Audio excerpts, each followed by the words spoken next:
कुछ कहानियां सिर्फ सुनने के लिए नहीं होती।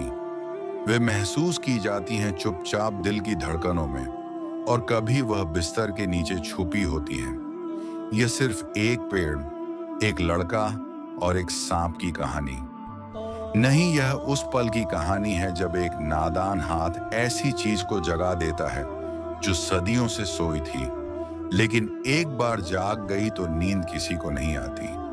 गांव के आखिरी किनारे पर एक पुराना बरगद का पेड़ था।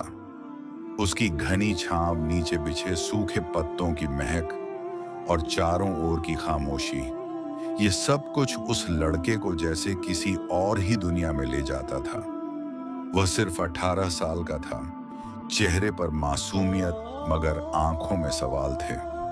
अपने हाथ में हमेशा की तरह एक पुरानी सी गुलेल थामे उसकी जिंदगी छोटे छोटे पलों में बंटी हुई थी। चिड़ियों को उड़ाना, धूप में बैठना या सिर्फ खामोशी में सांस लेना आज भी वैसा ही दिन था। लेकिन जैसे ही उसकी नजर पेड़ के तने पर पड़ी, एक पल में सारा मंजर बदल गया। एक काला चमकता हुआ सांप पेड़ की शाखाओं में रेंग रहा था। लड़के की आंखें फैल गईं, लेकिन वह डरा नहीं। उसने गुलेल उठाई और एक पत्थर सांप के सिर पर मारा। सांप लुढ़क कर नीचे गिरा, मगर जैसे ही वह जमीन से टकराया, हवा रुक गई। एक अदृश्य कंपन ने सारी फिजा को अपनी गिरफ्त में ले लिया। उसे लगा जैसे कुछ गलत हो गया है, कुछ ऐसा जो नजर नहीं आ रहा, लेकिन हर चीज में बदलाव आ गया हो। वह चुपचाप उठा, गुलेल जेब में डाली और घर की तरफ चल दिया। लेकिन उसके कदमों में हल्की लड़खड़ाहट थी और फिजा में एक खामोश सा सवाल लटका था। क्या तुमने कुछ ऐसा छू लिया है जो सिर्फ तुम्हें नहीं, पूरे वक्त को बदल सकता है? घर पहुंचते ही वह सीधा सीढ़ियों पर चढ़ गया। गांव में छत पर सोना रिवाज था, लेकिन उस रात चांद थोड़ा ज्यादा खामोश था। उसने आसमान देखा और आंखें बंद करके लेट गया। नींद आने ही वाली थी कि चादर किसी ने खींच ली। वह चौंक कर उठा, दाएं देखा, बाएं देखा, कुछ नहीं था। शायद हवा थी, उसने खुद से कहा, लेकिन वह जानता था कुछ था। वह नीचे आया और कमरे में लेट गया। अब वह सुरक्षित महसूस कर रहा था, लेकिन कुछ मिनट बाद बाथरूम का नल खुद ब खुद चलने लगा।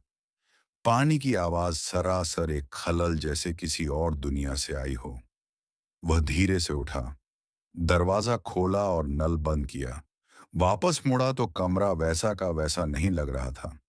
वह अब भी लेटा ही था कि मेज पर रखी किताबें जोर से जमीन पर गिर पड़ी।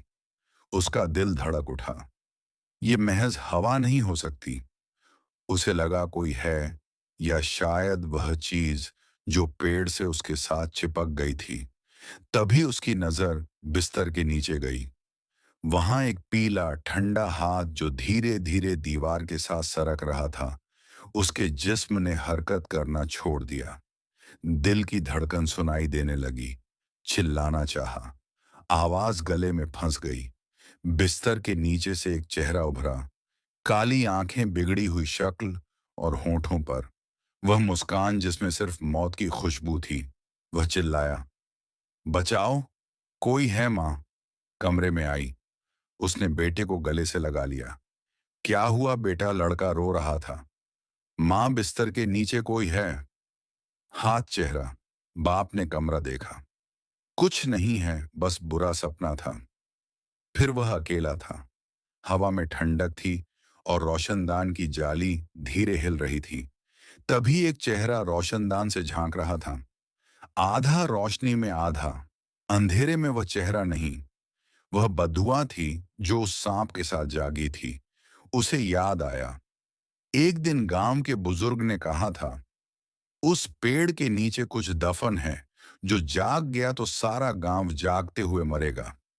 वह सिर्फ एक सांप नहीं था, वह एक दरवाजा था, इस दुनिया से एक और दुनिया की तरफ। जो कुछ बिस्तर के नीचे था, अब वह बाहर आ चुका है। सवाल सिर्फ इतना है, क्या वह सिर्फ उस लड़के को देख रहा था, या अब वह तुम्हें भी देख रहा है?